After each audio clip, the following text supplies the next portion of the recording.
Exclusive.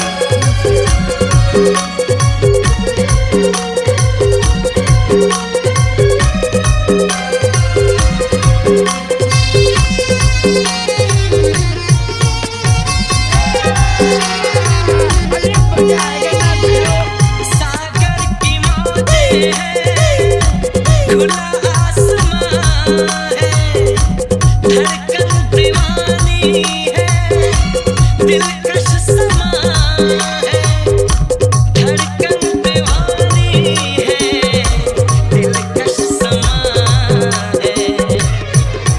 ख्वाबों के हम सफर का दीदार हो न जाए, ख्वाबों के हम सफर का दीदार हो न जाए।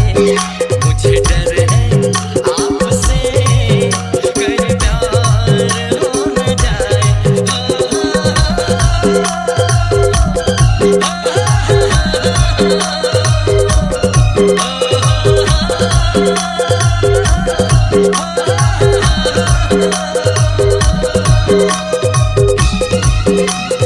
DJ Sambhu Sarvahi. Exclusive.